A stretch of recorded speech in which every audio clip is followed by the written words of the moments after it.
রাজনৈতিক পরিচয় সকল মতাদর্শিক পরিচয়ের বাইরে গিয়ে জুলাইয়ের জনতা রাস্তায় নেমে এসেছে এবং এই জুলাইয়ের জনতা আওয়ামী লীগকে নিষিদ্ধ না করা পর্যন্ত ঘরে ফিরে যাবে না।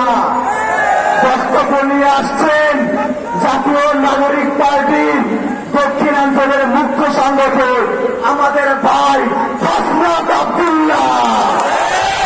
বক্তব্য নিয়ে আসছেন হাসনাত আব্দুল্লাহ।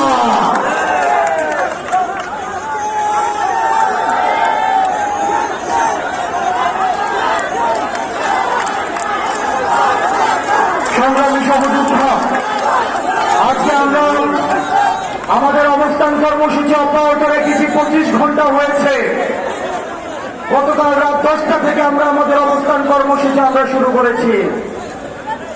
আমরা জানি না এই কর্মসূচির শেষ কোথায়। যতক্ষণ না পর্যন্ত আওয়ামী লীগকে নিষিদ্ধ করা হয় ততক্ষণ পর্যন্ত আমাদের এই অবস্থান কর্মসূচি অব্যাহত থাকবে। সংগ্রামী সহযোদ্ধা, আপনারা জানেন আমরা ইতিমধ্যে 3 দফা দাবি দিয়েছি। 3 দফার মধ্যে প্রথম দফা হচ্ছে আওয়ামী লীগকে সন্ত্রাসী সংগঠন ঘোষণা করে আওয়ামী লীগের যত সহযোগী সংগঠন রয়েছে সকল সংগঠন সহ আওয়ামী লীগকে সন্ত্রাসী সংগঠন হিসেবে নিষিদ্ধ করতে হবে।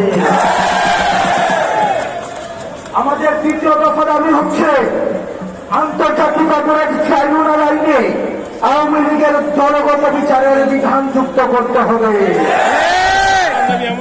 তৃতীয়ত জুলাইয়ের ঘোষণাপত্র জারি করতে হবে।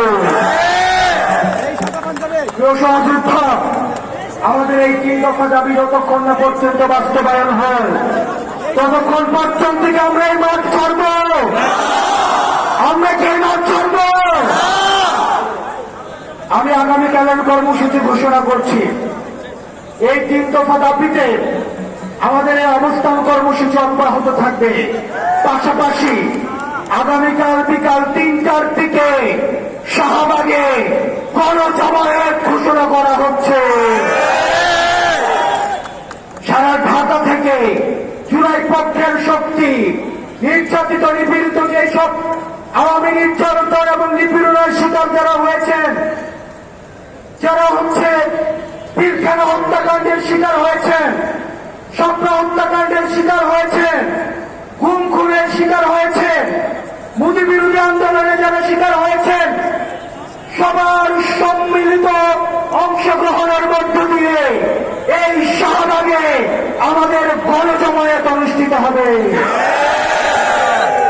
তার সাথে সাথে সারা বাংলাদেশে আমাদের প্রত্যেকটা জুলাই পয়েন্টে যে পয়েন্টে আন্দোলন হয়েছে ঠিক সেই পয়েন্টে আমরা গণজামায়াত ঘোষণা করছি। প্রিয় সহযোদ্ধা, যতক্ষণ না পর্যন্ত এই লড়াই বাংলাদেশপন্থী এবং ফ্যাসিবাদপন্থীদের লড়াই, যারা দীর্ঘ 1.5 দশকেরও বেশি সময় ধরে বাংলাদেশকে বর্গা দিয়ে আমাদেরকে শাসন করেছে,